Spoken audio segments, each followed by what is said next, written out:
दोस्तों, बिहार की दक्षिणी जड़ों में एक छोटा सा गांव बसा हुआ है। आज भी उस गांव के बारे में लोग कुछ ऐसा बताते हैं जिनके बारे में सुनकर हर किसी को उन बातों पर विश्वास नहीं होता। लेकिन मैं उसी गांव के करीब रहने वाला एक लड़का हूँ। मेरा नाम विजय है और ये कहानी कुछ साल पहले की होगी। मुझे आज भी अच्छे से याद है। उन दिनों बारिश का मौसम चल रहा था और आंधी तूफान आना तो उस दौर में एक नॉर्मल बात हो गई थी। साल 2013 के उस दौर में हमें काफ़ी कठिनाइयों का सामना करना पड़ रहा था। बैंक के लोन की वजह से मेरे घर में काफ़ी टाइम से कलह लड़ाई होना एक नॉर्मल सा हो गया था।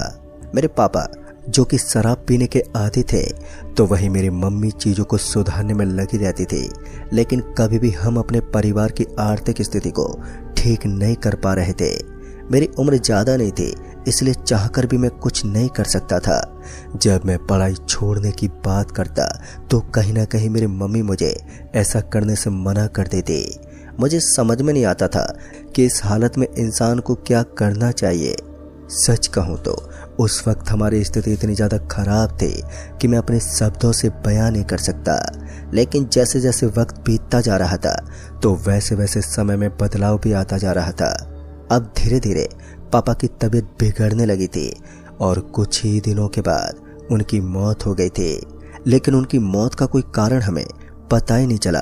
दरअसल वो गांव के एक चबूतरे के ऊपर लेटे लेटे उनकी अचानक से मौत हो गई थी। लेकिन कोई भी इस बात को जान नहीं पाया कि आखिर उनकी मौत के पीछे का कारण क्या था। जब उन्हें हॉस्पिटल की तरफ ले जाने लगे तब हमें पता चला कि अब उनकी धड़कनें थम चुकी है और अब हॉस्पिटल में ले जाने का कोई भी फायदा नहीं था। तो पोस्टमार्टम से डरते हुए उनकी बॉडी को सीधा शमशान घाट में ले जाना ही हमने बेहतर समझा और फिर उनका अंतिम संस्कार कर दिया। लेकिन इस घटना ने हमारे घर में ऐसे मंजर को छोड़ दिया था कि जिससे बाहर निकलना काफ़ी ज़्यादा मुश्किल होता है। हमारा दिल टूट सा गया था और अब हमें कुछ भी समझ में नहीं आ रहा था कि हम इतनी बुरी तरह घबरा गए थे कि अब हमें ऐसा लगा जैसे हमारी ज़िंदगी ख़त्म हो गई हो। क्योंकि हमने कभी भी अपनी ज़िंदगी में ये तक नहीं सोचा था कि जिस पापा को हमने अपने घर में मुसीबत माना था, वास्तव में उसने अपने ऊपर सारी मुसीबतों को ले रखा था।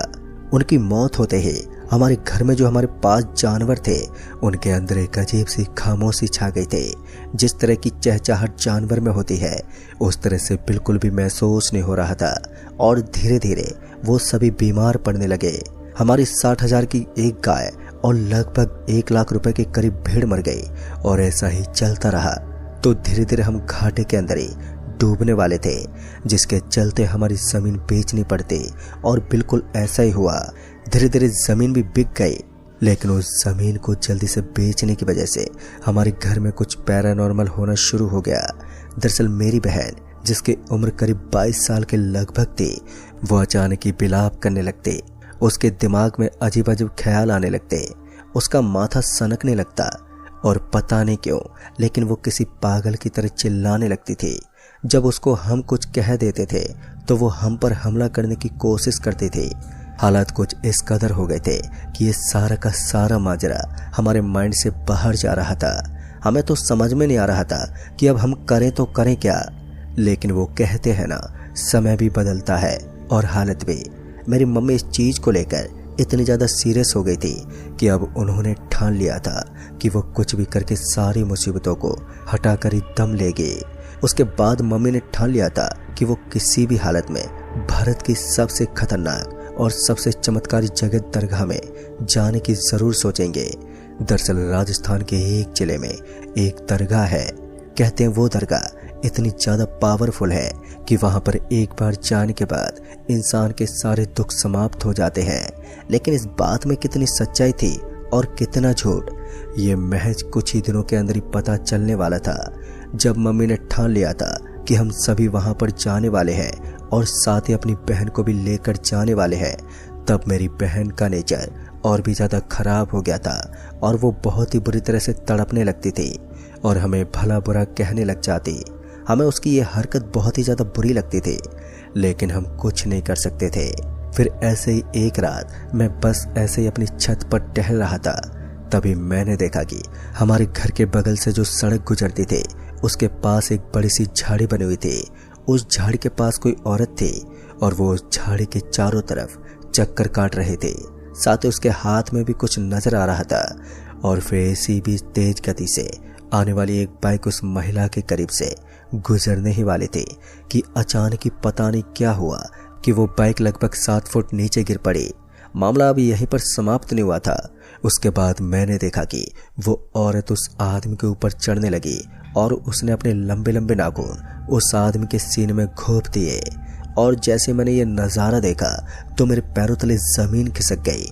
और इस भयंकर नज़ारे को देखने के बाद मेरा पूरा शरीर कंपन करने लगा था और अपने कांपते हुए शरीर की वजह से मैं अपने मुंह से जोरदार आवाज भी नहीं निकाल पा रहा था। लेकिन किसी तरह से मैंने थोड़ा दम लगाया और फिर एक बार बहुत ही जोर से चिल्लाया। और मेरे चिल्लाने की आवाज अब हमारे घर के चारों तरफ गूंजने लगी थी। और उसके साथ ही मेरे घर वाले भी एकदम से सतर्क हो गए थे। उस वक्त यहीं कहीं रात के 10 बज रहे थे। लेकिन फिर ना जाने कैसे मेरी आंखों के सामने लाल लाल पर्दा उड़ने लगा और उसी पर्दे के अंदर से वो औरत अचानक ही मेरी छत पर आकर टपक गई। और जैसे मैंने उस औरत को अपनी आंखों के सामने देखा तो मैं तो हक्का बक्का रह गया। अब तो मेरी जुबान भी लड़खड़ाने लगी थी और मैं चाहकर भी कुछ बोल नहीं पा रहा था। तभी उस औरत ने मेरे कान में हल्के से कहा, तुझे भी अपने पापा की तरह बनना है क्या? और ये सुनते मेरा दिमाग सरक गया। सच में उस वक्त मुझे डर तो लग ही रहा था, लेकिन साथ ही मुझे गुस्सा भी बहुत जोर का आ रहा था। और मैं अपने पापा की मौत की वजह की जानकारी से पूरी तरह से कांप उठा था। और साथ ही मेरे मन में काफी सारे सवाल भी चलने लगे थे। इससे पहले कि मैं कुछ बोल पाता कि मेरी आंखों के सामने अंधेरा छाने लगा और मैं एकदम से नीचे गिर गया। उसके बाद जब मैंने अपनी आंखों को खोलकर अपने चारों तरफ देखा तो इस बार मैंने पाया कि मैं तो उसी दरगाह में मौजूद था जिसके बारे में मम्मी ने मुझे बताया था। मम्मी ने तो बताया था कि वहां पर हम अपनी बहन को लेकर जाने वाले थे, लेकिन यहाँ तो सारा का सारा माजरा उल्टा ही पड़ गया। मैंने देखा कि उन लोगों ने मुझे दोनों तरफ से पकड़ रखा था और उसी दरगाह की एक बड़ी सी प्रतिमा के सामने बैठा रखा था। मुझे कुछ भी समझ में नहीं आ रहा था। और जैसे मेरी आंख खुली तो मैं होश में आया और अचानक ही मेरी आंखों में राख चली गई। राख के जाते ही मेरी आंखों में एक बहुत ही तेज जलन हुई, लेकिन वो जलन इतनी ज्यादा तेज भी नहीं थी जितना तेज मैं चिल्ला रहा था। अब तो मेरा दिमाग भी काम करना बंद कर चुका था। मुझे खुद समझ में नहीं आ रहा था कि मैं इतना जोर से क्यों चिल्ला रहा था। और इसी बीच मेरी बहन का भी टोटका होना शुरू हो गया। उस दरगाह पर मौजूद कुछ लोगों ने उसके ऊपर भी अजीब सी हरकतें आजमाना शुरू कर दी थी। फिर कुछ देर के बाद मैं खामोश हो गया, लेकिन उनका मानना था कि हमारे घर के ऊपर जिस तरह का प्रेत है वो कोई नॉर्मल प्रेत नहीं है, वो एक बहुत ही भयानक शक्ति है जिससे सामना कर पाना इतना आसान नहीं होता है। हमें उससे पीछा छुड़ाने के लिए 7 बार दरगाह में आना होगा। आज हम पहली बार आए थे, लेकिन फिर जब हम घर की तरफ निकल रहे थे तब पता नहीं क्यों लेकिन मेरा दिल जोरों से धड़कने लगा था। और ऐसा लग रहा था कि कुछ समय पहले जैसे ही उन्होंने मेरे हाथ पर एक लाल रंग का धागा बांधा था तो उसके साथ ही मेरे दिल में अजीब सी बेचैनी शुरू हो गई थी। लेकिन किसी तरह हम वहां से अपने घर के लिए निकल गए थे। फिर 3-4 घंटे तो सब कुछ नॉर्मल रहा, लेकिन जैसे शाम के 6 बजे तो उसके बाद बार बार मुझे वही औरत नजर आने लगती। मुझे नहीं मालूम कि ये मेरा भ्रम था या फिर कोई हकीकत, लेकिन फिर एक रात कुछ ऐसा हुआ जिसके बारे में हमने कभी सोचा तक नहीं था। कुछ ऐसा हुआ था कि उसी रात जब मैं थोड़ा बहुत अच्छा महसूस कर रहा था तो मैं छत के बजाय अपने ही घर के सामने वाले खुली जगह में घूम रहा था। मुझे लग रहा था कि अब सब कुछ नॉर्मल हो जाएगा और धीरे धीरे सब कुछ सही हो जाएगा। लेकिन फिर इसी बीच मेरी नज़र रोड पर पड़ी तो मैंने देखा कि रोड पर मेरे पापा खड़े थे। और जैसे ही मैंने अपने पापा को देखा तो मैं खुद को रोक नहीं पाया और मैं उसी सड़क की तरफ जाने लगा। मैं अपने आप को रोकने की कोशिश तो कर रहा था, लेकिन खुद को रोक पाना मेरे कंट्रोल से बाहर हो गया था। और फिर उसके बाद मैं फिर से उसी सड़क के ऊपर पहुंच गया जिस सड़क की वजह से हम आज इतनी बुरी मुसीबत में फंसे थे।